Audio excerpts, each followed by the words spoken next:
નમસ્કાર. આજે આપણે વાત કરીશું ગુજરાતમાં જમીનના સત્તાવાર રેકોર્ડ્સ ઓનલાઈન મેળવવા વિશે. હવે આ કામ એકદમ સહેલું થઈ ગયું છે. તો NEROR પોર્ટલ પરથી ડિજિટલી સાઇન કરેલા દસ્તાવેજો કેવી રીતે મેળવવા, એની આખી પ્રોસેસ આપણે સ્ટેપ બાય સ્ટેપ સમજીશું, જેથી કોઈ પણ સરકારી કામ માટે દસ્તાવેજ તરત જ મળી શકે. તો ચાલો આખી પ્રક્રિયાને ઊંડાણથી સમજીએ. આપણે આને 4 મુખ્ય ભાગમાં વહેંચી છે. પહેલાં તો એ જોઈશું કે આ NEROR પોર્ટલ છે શું, પછી એમાં સુરક્ષિત રીતે લોગિન કેવી રીતે કરવું એ સમજીશું. ત્યાર પછી આપણને જોઈતો દસ્તાવેજ કેવી રીતે પસંદ કરવાનો અને છેલ્લે પેમેન્ટ કરીને ડોક્યુમેન્ટ કેવી રીતે જનરેટ કરવું બધું જોઈશું. ચાલો તો સૌથી પહેલાં વાત કરીએ NEROR પોર્ટલની. સમજીએ કે આ છે શું. મૂળભૂત રીતે આ જમીનના સત્તાવાર રેકોર્ડ્સ માટેનું એક ડિજિટલ ગેટવે છે. ગુજરાત સરકારનું આ ઓફિશિયલ પ્લેટફોર્મ કેવી રીતે કામ કરે છે અને અહીંથી કયા કયા ડોક્યુમેન્ટ્સ મળી શકે છે એ બધું જાણીએ. તો આ ડિજિટલી સહી કરેલ ROR એટલે શું? સાવ સહેલા શબ્દોમાં કહીએ તો આ બીજું કંઈ નહીં પણ આપણો 7/12 કે 8 અણો જે ઉતારો હોય ને એનું જ કાયદેસર રીતે માન્ય ડિજિટલ વર્ઝન છે.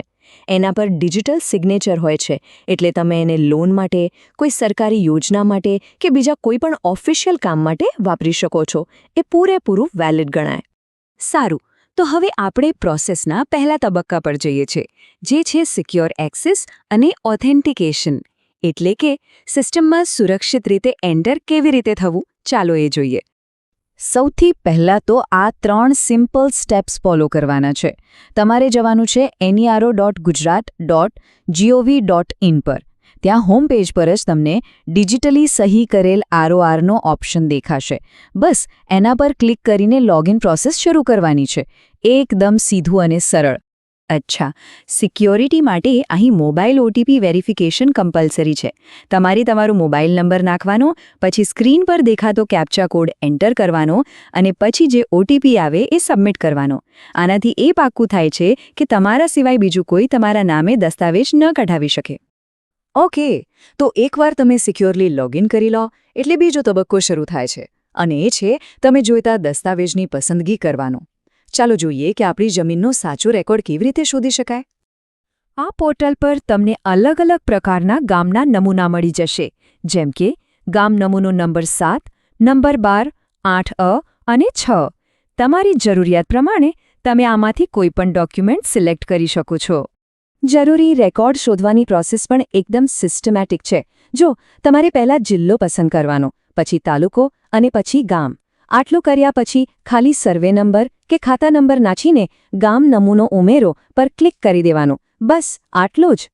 અને હા, એક બહુ જ સરસ વાત એ છે કે તમે એક જ ટ્રાન્ઝેક્શનમાં એક કરતાં વધુ ડોક્યુમેન્ટ્સ પણ એડ કરી શકો છો. એટલે કે વારંવાર પેમેન્ટ કરવાની ઝંઝટ નહીં. બધા માટે એક સાથે જ પેમેન્ટ થઈ જાય, ટાઈમ પણ બચે. ચાલો, તો હવે આપણે આખી પ્રક્રિયાના છેલ્લા અને સૌથી મહત્વના તબક્કામાં આવી ગયા છીએ, પેમેન્ટ અને ડોક્યુમેન્ટ જનરેશન. જોઈએ કે આ ફાઇનલ સ્ટેપ્સ કેવી રીતે પૂરા કરવાના છે. અને ફી કેટલી? તો દરેક ઓફિશિયલ ડોક્યુમેન્ટ માટે સરકારે માત્ર 5 રૂપિયાની ફી રાખી છે. જી હા, ફક્ત 5 રૂપિયા. આનાથી આ સેવા દરેક સામાન્ય નાગરિક માટે પણ એકદમ સુલભ બની જાય છે. તો જ્યારે તમે બધા ડોક્યુમેન્ટ્સ એડ કરી લો, પછી પ્રોસીડ ફોર પેમેન્ટ પર ક્લિક કરવાનું છે. અને એના પછી જે સ્ક્રીન આવે ત્યાં પે અમાઉન્ટ સિલેક્ટ કરવાનું રહેશે. હવે પેમેન્ટની વાત કરીએ તો અત્યારે પોર્ટલ પર 2 ઓપ્શન્સ અવેલેબલ છે, ક્રેડિટ કાર્ડ અને નેટ બેન્કિંગ. આ બેમાંથી કોઈ પણ રીતે તમે પેમેન્ટ કરી શકો છો. અહીંયા એક વાત ખાસ ધ્યાન રાખજો. પહેલાં જે UPI અને QR કોડથી પેમેન્ટ થતું હતું એ ઓપ્શન હવે પોર્ટલ પર કામ નથી કરતા. એટલે પેમેન્ટ કરતી વખતે કોઈ તકલીફ ન પડે એ માટે ક્રેડિટ કાર્ડ કે નેટ બેન્કિંગનો જ ઉપયોગ કરવો. અને જેવું તમારું પેમેન્ટ સક્સેસફુલ થશે એટલે તમને દરેક ડોક્યુમેન્ટ માટે જનરેટ ROR અને પછી ડાઉનલોડ RORનું બટન દેખાશે. બસ એના પર ક્લિક કરો અને તમારો સત્તાવાર ડિજિટલી સાઇન કરેલો દસ્તાવેજ PDF ફોર્મેટમાં તરત જ તમારા ડિવાઇસમાં સેવ થઈ જશે. કેટલું સરળ!